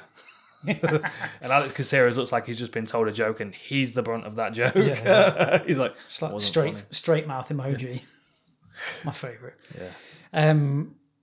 So you went with Croom on that one? Yeah, we went with Croom. We'll lock these in. And then Angela Hill, Ashley Yoder. Yeah. So I don't know what. Do you know what's happened to Ashley Yoder? Has she been out injured or anything? She just doesn't seem to have. No, I don't think so. She been was doing that much. So Angela's fought almost double the amount of fights since the last time these two met. So she's been busy. One thing I took from looking at Ashley was her. She seemed to have good grappling for MMA. Like she would get to position, hold position to strike. Yeah. Like she seems like she has a couple of nice systems that she uses that she grapples to damage. Not obviously if the submission presents itself, she's happy to take that. But she seems to have got a nice little system of control, position and damage. Yeah. I wonder whether her jiu-jitsu for MMA is good enough to be Angela's wrestling for MMA. I don't think so. She's got good head position and clinch work and stuff. I think Angela's got this. You reckon that? Yeah, I do. And she's probably due a win after the couple of razor thin split decisions. Yeah. And she's been taking stuff on short notice, which is always a gamble. You almost get a gimme, don't you? If it doesn't pay off, it's like a gimme fight. A little bit. But they do kind of use Angela Hill as a bit of a measuring stick as well. So maybe they're using them both as measuring sticks to see which one's going to progress. I mean, the thing is, you can do very little in these divisions and make a lot of waves. Like Yoder's 8-6. If she gets a win this weekend, she could be 9-6 and find herself inside the top 15. Right. With another win, she could be 10-6 and find herself inside the top 10. That's just that's the depth of the sport as it is right now, and that's going to change. That we've mentioned before is the evolution of the female divisions in 3, 4, 5 more years. It will be the same depth as some of the male divisions. Yeah, which is frightening to think of, really. Yeah, no. So you're going with Angela Hill then? Yeah, locking her in. Yeah, go with Angela Hill. Okay. Oh, what a fight! I mean, we've already done this. I know, but I can't help but get excited every time I see it. Episode 3, maybe we went over this. Yeah. This is. I mean, anyone that wants to watch an MMA fight for the first time, you should come watch this fight because it's going to be Yeah. it's going to be fireworks, highly skilled fireworks. Both of them, I think last time we said they're mirror images of each other with slight nuances on each side. It's anyone's. I think last time we probably said it's 49-51 either way. I went with Rivera. You're sticking with Rivera. Sticking with. There's no reason to probably change now. No, I mean, it's just a great fight, isn't it? It is a good fight. Great MMA fight between two guys that are established in their games, that are at the top of the division. I mean, what are their rankings here? 8 and 9. I mean, this is it's all to play for at this point. One of them's gonna. Oh man, I can't wait for this fight. Yeah, it's gonna be awesome. Going back to what I was saying about Angela Hill, though, like she's got skills that I don't necessarily know how she understands. She's got the skills and she can get finishes with those skills, but she can't engineer a finish with those skills necessarily. Like she's not putting someone in range to land this elbow. She's finding herself in range where she can land this elbow. Right, okay. That point of control is different. Manipulating the situation a little bit more, guiding it. These two are very much like that. Jimmy Rivera has got a high work rate. He's got a good pace. He's got a variety of skills. And you can stand there and do nothing. And he's going to have his fight. And he's going to work around you and he's going to do what he needs to do. And that's his rhythm and that's his game. Munhoz is a bit more of a wait for you. And you know this when you've got someone who's got a lot of guillotines on their record. Like he's got a great guillotine. Yeah. Jimmy Rivera is going to be difficult to catch in a guillotine unless he's shooting out of panic or if he's hurt and he's shooting out of panic. But I do feel like Rivera can do exactly what Frankie Edgar did to Pedro Munhoz and just basically light him up for a decision. Right. I'm not discrediting Jimmy Rivera's finishing capability in this. I don't know what he would land that is going to really bother Munhoz as such. Does that make sense? Yeah, no, yeah. I mean, he's 85% decision wins, isn't he? Yeah. I mean, the last person he stopped. I mean, and this is a rematch. They fought to a split decision 6 years ago. Yeah. And he beat Munhoz in that one again, which kind of insinuates the same thing's going to happen. He's going to outpace and outpoint Munhoz.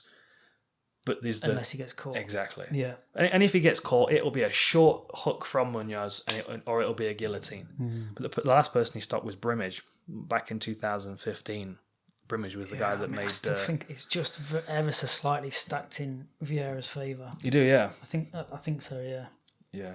Oh. I mean, 85% decision, at least you know that he has the ability to control fights and win over the distance. I just like that spread on Munhoz's side. It's very rounded, isn't it? I mean, when you've got, you're dividing your submissions and your knockout wins, but you're still getting more finishes than decisions in both compartments.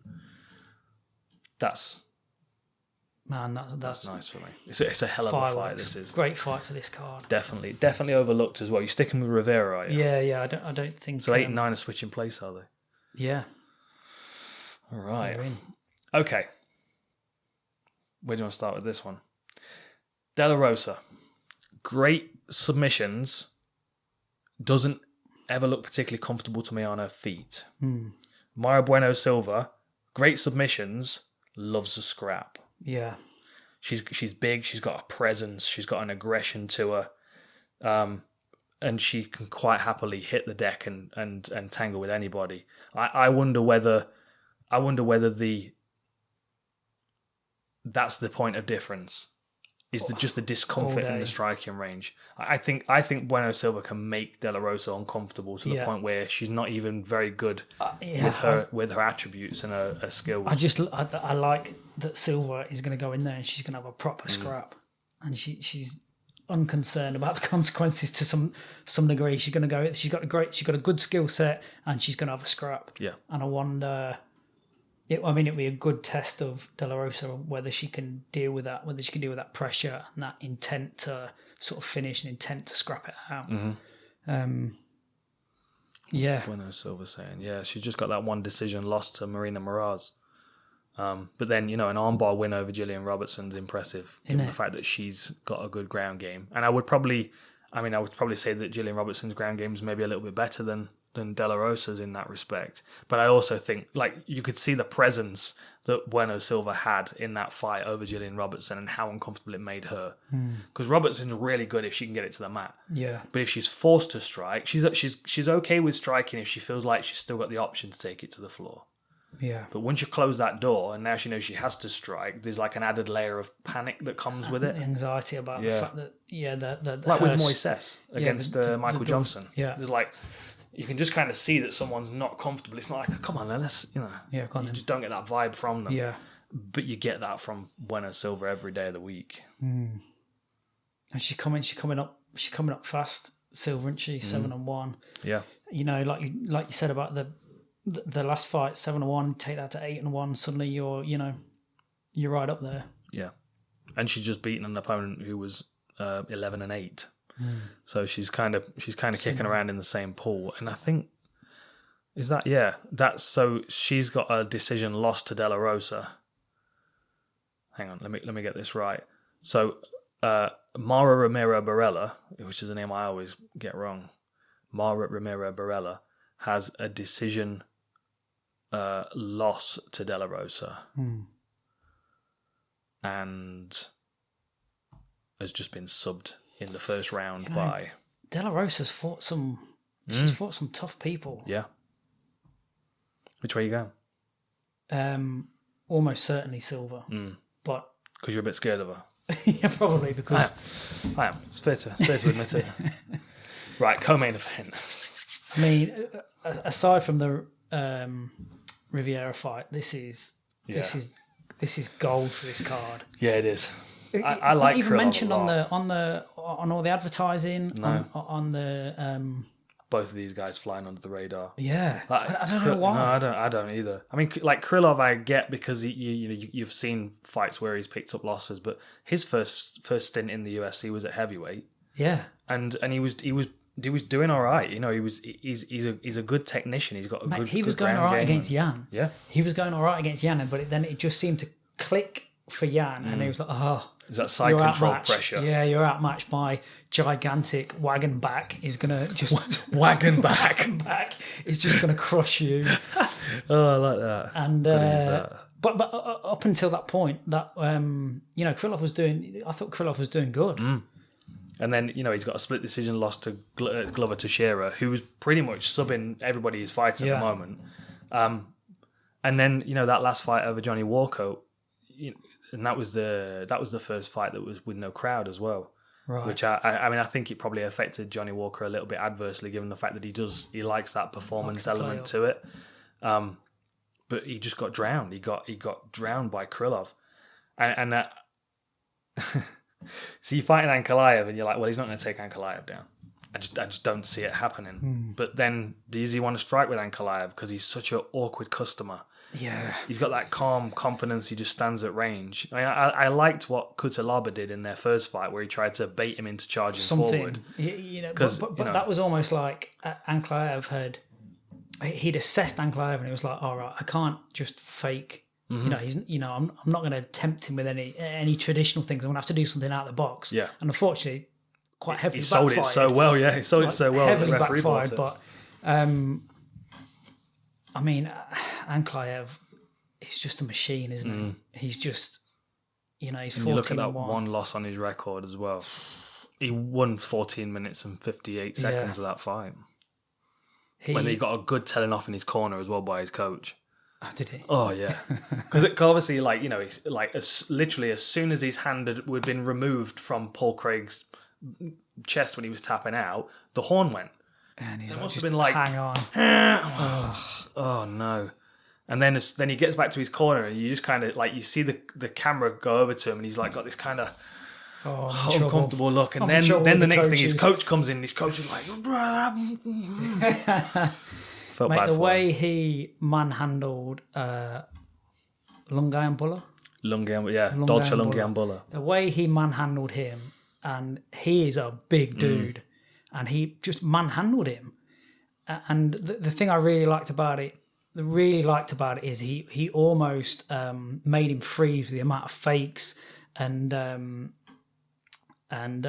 he sort of picked him apart and he'd fake and then he'd misdirect him and then he'd land some hands and then he'd he clearly looked like he wasn't as strong, but with the technique that he used, he looked like he was a stronger human being, and that's probably not the case. If we get these guys on a mid-thigh pull, I'm pretty sure I know who's going to win that. But it was a beautiful example of angles and the use of physics to nail down an opponent that's clearly stronger. It's almost like the principle of jiu-jitsu back in the day, wasn't it? It was like, look, smaller but with better technique will win the day. And it was just that, but in a clinch scenario, which you don't really see that very often, do you? No, not as much. He fights like he's got a lot more experience than he has. And I, from what I can see from his record and from doing my research when I was calling his fights, he's fought tough guys all the way through, which probably paints a picture that he's probably training with a lot of tough guys to prepare for those fights as well. And he has that a little bit like the way Peter Yan does a lot without doing much at all. Yeah. Like he instills fear that something's coming. Something's going to happen. Something's happening. You better be ready. Yeah. And then nothing happens. And then, but then that just makes it you're more anxious about the next time because something is definitely going to happen this time. He absolutely brutalised Lungan Buller on the floor. Hit him with some like elbows of straight from the depths. Straight from the depths. Yeah. Which way you going? I'm going Ankalaev, but I think it'll be close. And I think it might even be a decision, but I think he might have the edge. The overall package, I think he's got the edge on Krylov. But Krylov is he's been around. He's very experienced. He's super tough. He's been up there at heavyweight. He's not going to be fussed about it. I think he just might have the edge on him. Like Ankalaev's one to watch, right? You can see him. You can see him at the top. I can picture him at the top and being very difficult to do anything about. But that's fun. Yeah. He's a serious contender in this division. Yeah, and I think Krylov. I think Krylov could have been a serious contender in this division, and I don't know whether that is still in his future or not. What is eighth at the minute? I think he has. I think he had the potential. I don't know whether I'm going to see anything in his game because especially at 205, like Ankalaev is well rounded, but he's also got a presence which allows him to kind of cut down on his work rate and be a bit more efficient. Whereas Krylov, his presence is work rate, and that could quite easily backfire in this sport when you've got someone who's big and sharp striking with like Ankalaev. He's very sharp, Ankalaev. He's very razor sharp. And it's that patience as well. He's like, I would imagine he doesn't speak unless he's got something absolutely needs to say. Like he's not going to throw a shot unless he's got something that's going to land. Yeah. Yeah, I like him. Which again, I think is why Kutalaba tried to bait him in. Which it works. Like if you watch the point where the referee stepped in, like you could see there was like this swell from Ankalaev, like, I've got him on the ropes. Yeah. Yeah. Kind of worked. Okay. For sure. I'm buzzing for this one. Yeah. It's their kickboxing records that fascinate me. Because Cyril Gane fights like he's got loads of kickboxing experience. Like he's just got natural range management and good footwork and he's light on his toes and he's a big dude that's got a ridiculous work rate when it comes to training. Like his coach, he trains at MMA Factory where V used to train sometimes. And like Fernand Lopez, his coach, has to slow him down. It's like, you've done enough today. Stop. He moves like no other heavyweight. Other heavyweight. No one, even light heavyweights probably aren't moving with that level of reactivity and fluidity to it. He's only had 14 fights, including his kickboxing. But you would never, if you had to guess, you would never pick that at all. No. When he stands southpaw and lets that left leg kick go. When there's no crowd as well. Yeah. Yeah, that rattle around the arena. Yeah. But, a guy that's got good striking skills, 3 first-round finishes in 7 fights, but one of those being a submission in his UFC debut and then picked up another submission in his second outing. He's a bit of an enigma. He almost doesn't make sense, does it? He's like, you're too big to be moving like that. You're too fluid to be moving like that. He's got quite a relaxed style, which again, maybe that plays into his work rate. Is something we've been talking about. Is if you can be relaxed and you can not hold tension too much, there's an energy cost to that, and there's an efficiency cost to that.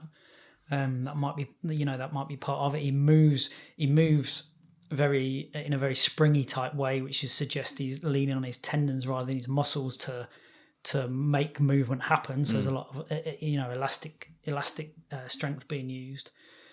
But we've seen him do 3 rounds against Tanabosa, and we've seen him maintain that pace for 3 rounds. Do you reckon that changes over 5? Like, is there a point where this guy starts to slow down? Well, I mean, you would think everybody. It just depends on the steepness of that curve. Everyone is going to, apart from Max Holloway, everyone is going to is drop off over 5 rounds. It's just whether he can manage that curve and whether there is a point. It doesn't suggest that. It doesn't. When you look at him and you look at the way he moves, it doesn't suggest to me that once he goes off the cliff, he's done. But is that efficiency of movement over conditioning though? Like, I know he's well conditioned, but like even with the condition that he's in, if he was fighting the same way that, say, Curtis Blaydes or Overeem when he fought, gets ground something down, like that. there's potential for him to be ground down, which I don't think I've seen it. Have you seen it? I haven't, and I'm not sure as Rozenstruik's that guy. No, I don't think he is. But aside from the fact that in the future there might be some of those matchups for him. Like Curtis Blaydes would be a challenge for him, I think. Yeah, for sure. But that would then test his not his takedown defense. It would test his submission game, because most likely he probably would get taken down by Curtis Blaydes. But in this fight, he may be the one doing the taking down. Like Rozenstruik's, I think his takedown defense is 80%, but that 80% comes from one fight against Overeem where he defended 8 of 10 takedowns. So it's a decent stat. Careful with your stats. It's a decent stat, but then at the same time, Overeem, although he did take him down a couple of times, when he did have him down, he was able to control him for a good period of time. But then when he starts to fail, his confidence starts to go. And I also think Overeem's smart in his energy expenditure to know, if I keep trying takedowns, they start to fail, I need a different approach. Yeah. I wouldn't be surprised at all if Gane comes out and tries to ground Rozenstruik to get ahead on the scorecards, hold him down, beat him up, make him uncomfortable on the ground, and maybe even try and get him to turn and give his back as he's getting to his feet. It would be a much smarter move. So as I was sort of going through this fight, my initial thoughts is that Gane would be too sharp, moves too well. Like my confirmation bias was playing out. But then as I kept sort of watching both of each of their fights and then having a look at it, Rozenstruik sort of grew on me a little bit in that he's just so calm, and he's almost efficient in another way. He's not bouncing around using his elastic strength. He's just stood there, moving his head off the midline a little bit, just tempting you in, tempting you out. And yeah, he's one of the more patient heavyweights, isn't he? And when he lets go, he really lets go.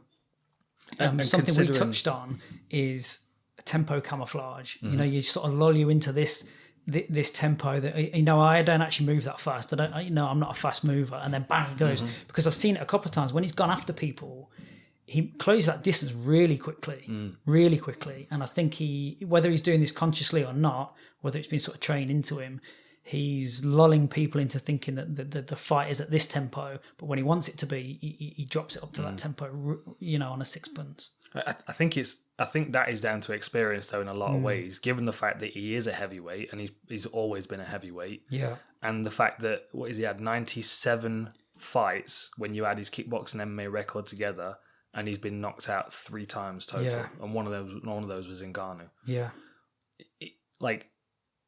It's quite clear that he knows how to play the heavyweight game and keep himself safe. And of all those fights, he's also got, if we add them all together, he's got 74 knockouts. Right. I don't know why I've got 64 knockouts written down. No, you've got 64 on his kickboxing record. Right, if you add his knockouts from MMA. Yeah. So 85 wins on his kickboxing record and 12 wins on his MMA record, but 10 of those by knockout. And 64 of 85 is ridiculous. It's a big percentage. And that's where that patience comes from as well. And we know from the Overeem fight that at the right back end of 25 minutes, when he decides he's got to put his foot on the gas, he's still got that power there. Goes for it, yeah. And the mess he made of Overeem's face with that last punch literally just ripped his face in half pretty much. I think that he's going to be a very difficult fighter for Gane to fight, given the fact that Gane has to drift in and out of range in order to apply his game, which is why I think he might try and grapple with him to start with. It's a much better fight for Gane in 5 or 6 fights time, you know. Yeah. But like, look at these heavyweights, man. I mean, 7-0. We had Aspinall on the card the weekend, who's not had many more fights, and it's the life of a heavyweight, isn't it? It's just it's the highest stakes poker in it. It's proper high stakes poker. There's just no room. I know we always touch on it, and going back to how we started this conversation back in the review, like even when he was fighting Ngannou, he was. It sounds stupid to say he was doing the right thing because of the way it ended, but he wasn't far off. If you're gonna catch Francis, you're probably gonna catch him on a counter. It's just that if you get it a millimeter wrong, that's what happens. Yeah, and unfortunately, that's what happened. But he did catch him. Maybe you could sort of tell me better. Maybe he could have angled off sort of 3/4 of the way through that sequence. If he'd angled off, he would have got himself out of trouble. But that easy and slow mo. Yeah, this is the problem, especially with heavyweights, and especially with an anomaly like Ngannou. And the reason why he probably did so well against Overeem is, even as unorthodox as Overeem is, there's a consistent pathway to his strikes because he's traditionally trained. Yeah. You're going to get exactly the same thing with Cyril Gane here. He's traditionally trained. Yeah. I mean, he's athletic and he's fast, but you're going to get straight punches, and you know where the limitation of those punches are going to be. Yeah. Whereas with Ngannou, like you can't strike like Ngannou in any other weight division. You just get picked apart. Yeah. You can't do it. This is the only division where you could do that. No one's teaching anyone to fight like that. It's like the opposite. Yeah. But it's the heavyweight enigma, isn't it? Yeah. It's like figuring that problem out. It's like if you've got great striking power like Rozenstruik, you can land beautiful counter punches like you did against Arlovski on the way in. Lovely left hook. But you land those beautiful punches because you understand those movement patterns from experience.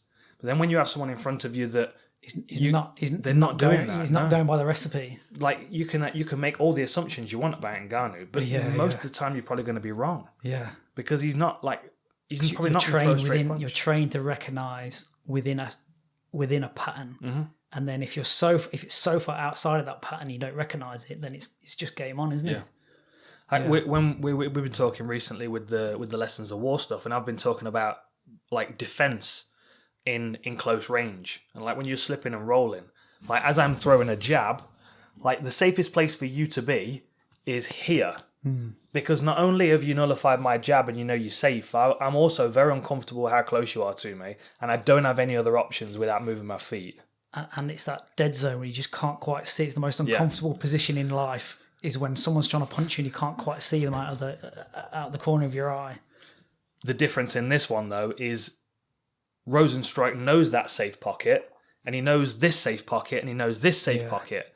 But that all gets thrown out when you've got someone that doesn't create those same pockets because they're not trained. This would be interesting. So if you were the head coach of Ngannou, would you have to be careful that you didn't just make him mainstream, so he loses all that? He loses the okay, right, I'm going to get him in, I'm going to get him to a traditional striking style, and then suddenly he just becomes part of the recipe. And is his unorthodox nature his key point of difference, and could you coach it out of him to his detriment? I think you could.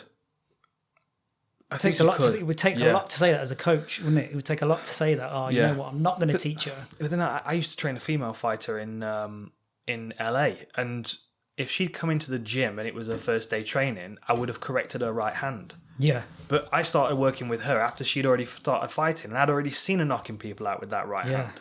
And if I changed it, it may have taken some of the power away from it. And the reason it worked is because she went like that and she drove it through your forehead. Yeah. I mean, Roxy Balboa Richardson, she was a lot of fun to work with, and she was a great kickboxer. But that was something I noticed. It was like, okay, well, I'm seeing the combinations coming, but I don't want to change that too much because she's able to generate a lot of power into that. And we played about with correcting it a bit, but it just didn't quite work. So what I then did is I gave her things to disguise that so she can bridge that gap so she can still use it. Yeah. Like what I would do with Ngannou is I'd say, right, we're going to do bag work today. I want you to throw 6 punches, and I want the third one to be your power punch. Then I want you to do 7 punches, and I want your last one to disguise it and hide it. Yeah. Just so that raw power isn't always when he presses the button. You know, like if you're driving a race car and every time you put your foot on your gas, you go all the way down. Yeah. You're gonna rinse your gas, car and physiologically. Yeah. Like you need to be able to like rev your engine. You need to be able to, shape and tempt and then let go. That raw, unpredictable power is still there, and I don't think I would give him some striking attributes to bolster it, but I would give them as lock picks, and I would be like, look, like like set him up.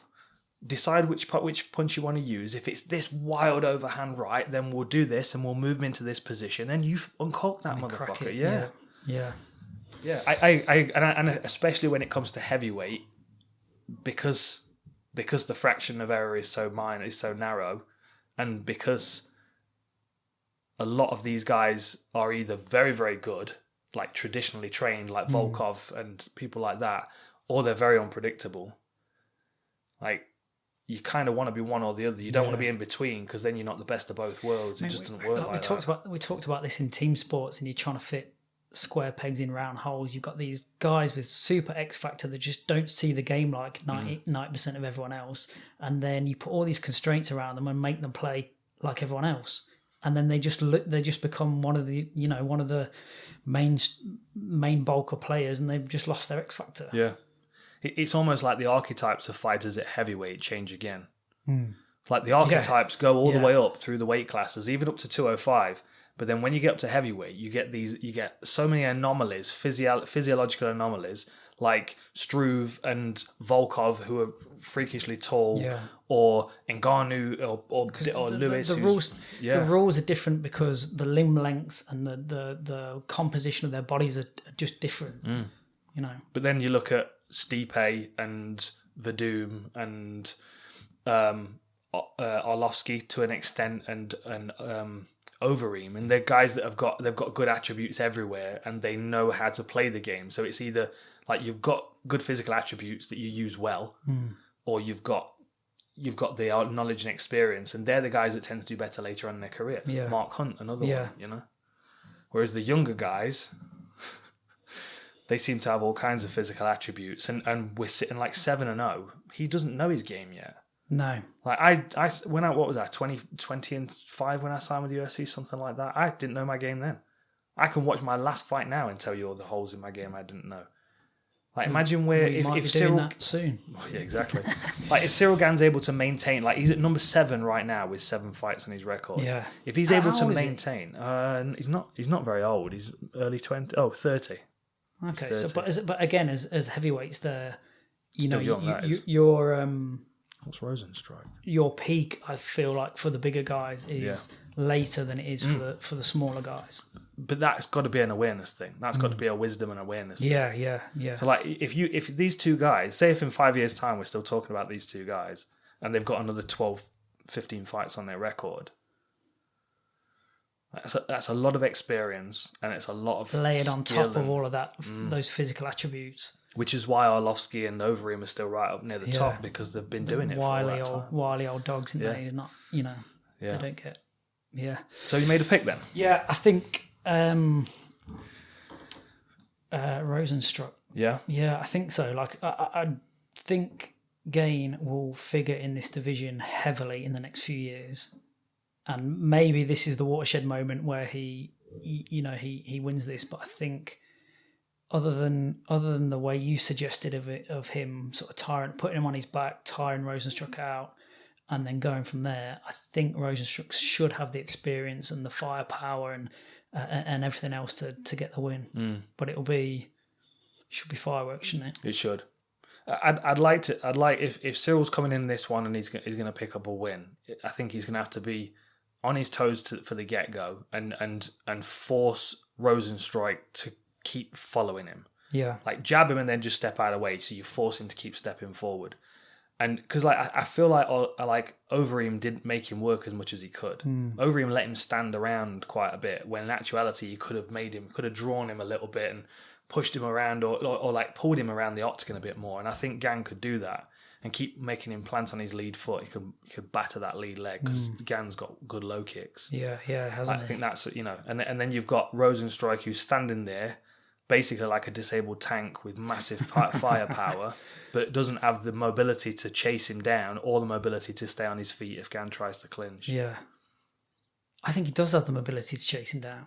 Not if his front leg's battered, though. Not if Gane. Oh, I see what you're saying, right? Yeah, after it's been battered, yeah. But then every time Gane steps forward to throw a kick, is a risk of eating some of that Rozenstruik power. Yeah. I mean, which Gane might be able to take, but I'm buzzing for this one. Yeah, it'd be fun, won't it? I think it's a hell of a fight. I think you're right, siding with experience, at least on paper. I mean, it's so up in the air when it comes to heavyweights, but 85 kickboxing fights. It's a lot of fights, isn't it? It's a lot of fights. I like what Gane will do for the division. Is it will bring some variation to the pictures people are seeing in that division. I think he's good for the division. That is a different puzzle for people to work out. Yeah, and now MMA is legal in France. And you know he's going to be a superstar in France. Amazing that is even a phrase. Crazy, isn't it? Yeah. But there we go. Yeah. The French love a scrap as well. Exactly. Yeah, all good. All good. See how it goes down. Major picks then. Nice. Boom. I hope you enjoyed the show. Make sure you download the app and get yourself an account and play along, make your picks, and you'll get yourself entered into that leaderboard for the potential to win some real money without you having to put your hand in your pocket. That's the best thing about this week. Is that what it is? £1,000. Yeah. Is it divided by the top 10, top 5, top 10? I'm not sure. It's about that. But I mean, there's a chance to win a couple £100 if you get yourself on that leaderboard for sure.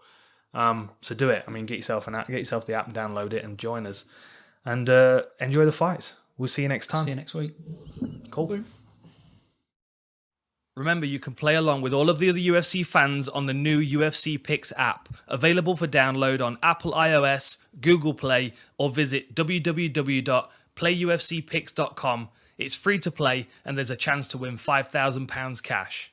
Participants must be 18 years of age and older, UK and Ireland residents only, terms and conditions apply, and remember to always play responsibly. If you or a friend have a problem with gambling, make sure you seek help and visit www.begamblingaware.org.